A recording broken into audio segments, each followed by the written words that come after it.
अवधूत चिंतन श्री गुरुदेव दत्त श्री स्वामी समर्थ। तर नमस्कार स्वामी भक्तांनो, आपलं स्वामी समर्थ महिमा या यूट्यूब चॅनलवरती स्वागत आहे। त्याआधी आपण आपल्या चॅनलवरती नवीन असाल तर आपल्या चॅनलला सबस्क्राईब नक्कीच करा। तर स्वामी भक्तांनो, लोहाराच्या बंद दुकानात फिरता फिरता एक साप घुसला। तिथे सापाच्या रुचीची कोणतीही गोष्ट नव्हती।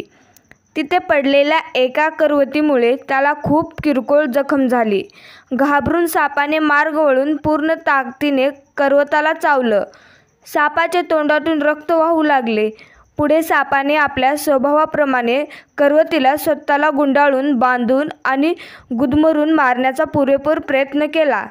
दुसऱ्याच दिवशी जेव्हा लोहाराने दुकान उघडले तेव्हा त्याला करवताभोवती गुंडाळलेला मेलेला साप दिसला, जो इतर कोणत्याही कारणास्तव नाही, स्वतःच्या रागाचा आणि अहंकाराचा बळी पडला होता। कधीकधी अहंकार व रागाच्या भरात आपण इतरांना इजा करण्याचा प्रयत्न करतो, पण कालांतराने आपल्याला कळते की आपण स्वतःचे जास्त नुकसान केले आहे।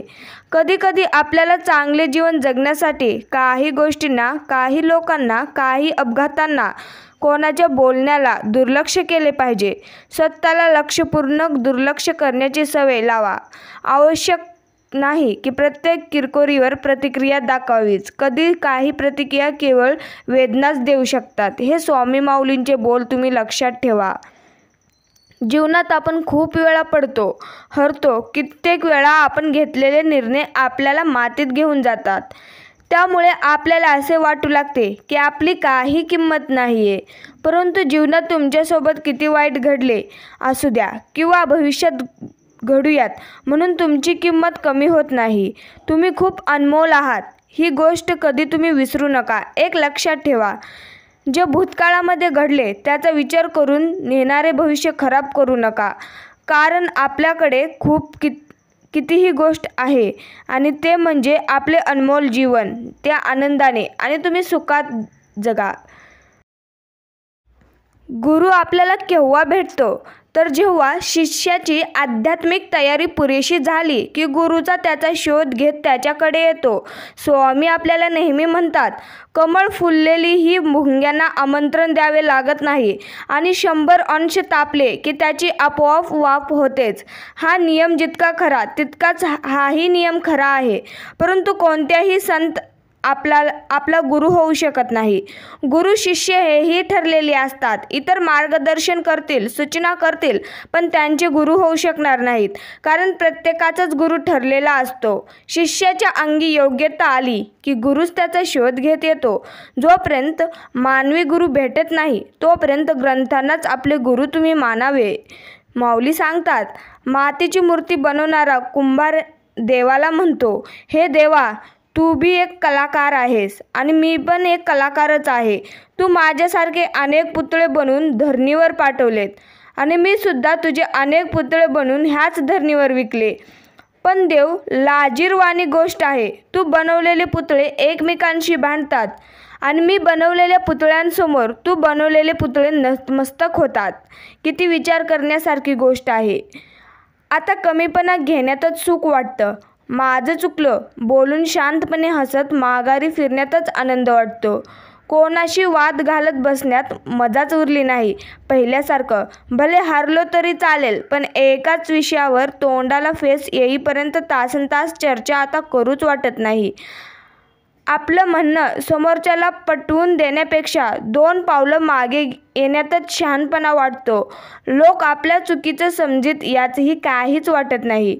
चूक बरोबर च्या पलीकडे पण एक जग असतं जिथं फक्त शांतता असते। आधी दुनिया खूप पुढे चालली आहे, लोक फार वेगाने धावत आहेत। आपण या सगळ्यात मागे राहून कधी भीती वाटायची, टेन्शन यायचं, पण आता सावकाश चालणे योग्य वाटते। कदाचित दुनियेच्या मागे राहूनच दुनिया चांगल्या प्रकारे बघता येऊ शकते। आता पुढे जाणाऱ्याला वाट करून द्यायची आणि आपण आपल्या कडेच्या साईड पट्टीवर निवांत चालत राहायचं। वाटेत सुखदुःख मिळतील, हसायचं, रडायचं आणि तुम्ही नेहमी चालतच राहायचं। स्वामी भक्तांनो, तुमची मिळकत जर तुमच्या कुटुंबाची गरज भागवण्याइतकी असेल तर तुम्ही स्वतःला श्रीमंत समजा. कारण श्रीमंतीची व्याख्या आजपर्यंत कोणालाच करता आलेली नाही आहे. जेवढ्या संपत्तीचा तुम्ही उपभोग घेता तेवढी संपत्ती तुमची असते. जास्तीची संपत्ती म्हणजे गाढवाच्या पाठीवरील सोन्याच्या गाठोड्यासारखी असते. ओझं सांभाळण्याच्या पलीकडे त्याला त्याचा काहीच फायदा किंवा उपयोग नसतो. खरं तर आयुष्याची गणितं बोटावर सोडवण्याइतकी सोपी असतात, पण भीतीचे आकडे, समाजाची काळजी व क्षणिक सुखाची ओढ अख्खा हिशोब चुकवतात. एक गोष्ट तुम्ही नेहमीच लक्षात ठेवा, कितीही कमावून ठेवलं तरी बाकी राहते शून्यच. आणि संकटकाळी आपल्या कामाला येते आपल्या चांगल्या कर्माचे पुण्यच. एक गोष्ट तुम्ही लक्षात ठेवा भक्तांनो, वेळेवर वेळ देणारा माणूस वेळेवर भेटला की चांगली वेळ यायला वेळ लागत नाही. किंमत न बघता वस्तू विकत घ्यायची असेल तर वेळ न बघता मेहनत करावी लागते. हे वेळ निघून गेल्यावरच लोकांना कळतं. जपलं असतं तर संपलं नसतं, मग ती संपत्ती असो किंवा नाती असो. भविष्यात काय घडणार हे कोणालाच माहिती नसतं, अगदी ज्योतिषाला सुद्धा. पण ज्योतिषाला जर खरंच भविष्य कळलं असतं तर जगातल्या सगळ्यात श्रीमंत माणसाच्या यादीत एका तरी ज्योतिषाचं नाव असतंच.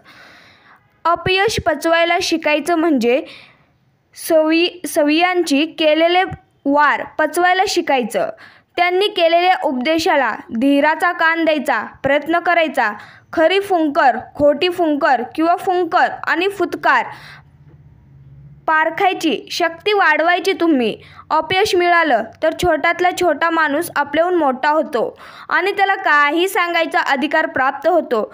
या सत्याला सामोरं जाण्याची तुम्ही तयारी ठेवा. बोलण्याआधी जी माणसं आलेल्या परिस्थितीशी जुळवून घेतात तीच माणसं सुखी जीवन जगत असतात. त्यांना प्रत्येक गोष्टीत कमतरता जाणवत असते. ते कायमच दुःखी राहत असतात. जगण्यात काहीच सुख नसते याच विचारातून जीवनाकडे पाहतच असतात.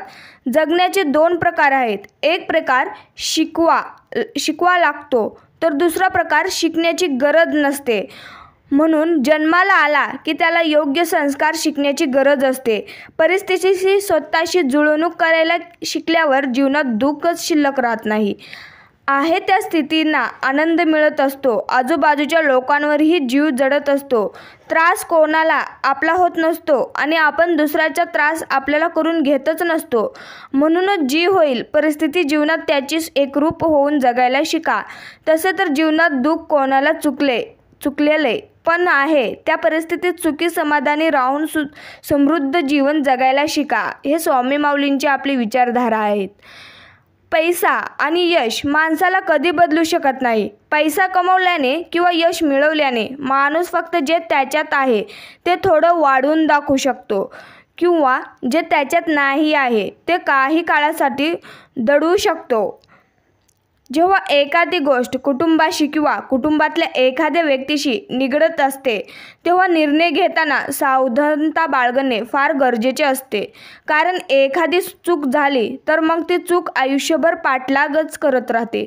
कुटुंब उभं राहिलं वर्षे लागतात आणि नाहीशी व्हायला फक्त एक क्षण लागतो. म्हणून कुटुंबात कोणी एकाने स्वतःला शहाणं समजून दुसऱ्याला धडा शिकवायला जाऊ नये. कारण चूक कुटुंबातल्या कोणत्याही सदस्याची असली तरी धडा संपूर्ण कुटुंबांनाच भरावायला वेळ लागत नाही.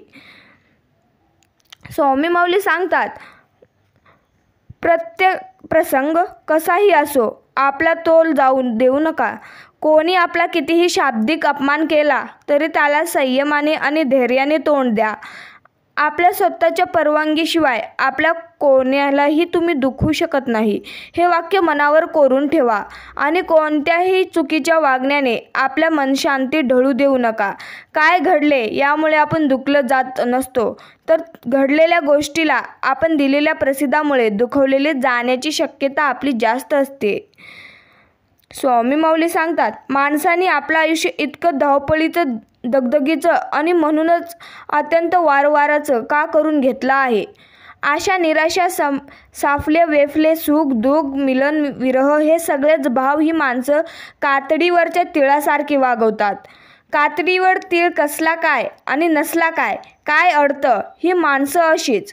ह्यांना साय हवी, दूध तापवण्याचा खटाटोप नको, सुगंध हवा पण रोपट्याची मशागत करण्याची खटपट नको, मुलं हवीत पण संकोपनाची यातायात नको, गती हवी पण प्रगती नको, प्रसिद्धी हवी पण सिद्धी नको. ही माणसं आयुष्य काढतात, जगत नाहीत. तर स्वामी भक्तांनो, अनेक वेळा स्वतःच्या हाताने स्वतःसाठी दुःख निवडावं लागतं. अनेक वेळा मन मारून जगावं लागतं. हक्काचं सोडून द्यावं लागतं. जे आवडत नाही ते आवडीने स्वीकारावंच लागतं. नेहमी नाही होत गोष्टी मनासारख्या. मनाविरुद्ध गोष्टींशीही जुळून तुम्हाला घ्यावंच लागतं. खूप प्रयत्न करूनही कुठेतरी कमी पडत जात असतो. जिंकण्याचा एक पाऊल दूर हरत असतो. खरी स्वप्न पुरी करायची म्हटली तर आपली माणसं दुरावतच असतात. माणसं जपत गेलो तर स्वप्न स्वतः तोडावी लागतात. कुठे जरी जिंकत जाताना कुठेतरी हरत जातो. काही कमवत असताना काहीतरी गमवत देखील जातो. हे आयुष्य आहे बाळा. इथे आपण जगतं कमी आणि लढावं जास्त लागतं. जसं पायातल्या चपला काढल्यावर त्याने चपलांना नमस्कार केला. स्वामी माऊली सांगतात, ईश्वराने माणसाला चालण्यासाठी पाय दिले आहेत, तोल सांभाळण्यासाठी हात दिले आहेत, पाहण्यासाठी डोळे दिले आहेत, ऐकण्यासाठी कान देखील दिले आहेत आणि सर्वात महत्त्वाचे म्हणजे विचार करण्यासाठी मेंदूही दिला आहे. या सगळ्या गोष्टी देऊन तुम्हाला हवे तिकडे जाऊ शकता. मग आयुष्यात खड्ड्यात पडल्यावर उगाच ईश्वराला दोष का द्यावा? आता ईश्वराने काय तुम्हाला ज्याच्या खांद्यावर घेऊन फिरावं लागेल काय? जर आपल्या भविष्यात शांततेने जगायचं असेल तर मग भूतकाळ विसरणं तुम्हाला खूप गरजेचं असतं. भूतकाळातल्या वेदना, दुःख, आकस आणि हवे दावे जिवंत ठेवून कोणी भविष्यकाळात शांततेने जगण्याची अपेक्षा ठेवू शकत नाही. चुका सगळेच करतात पण दुरुस्त फार कमी लोकांना करता येतात.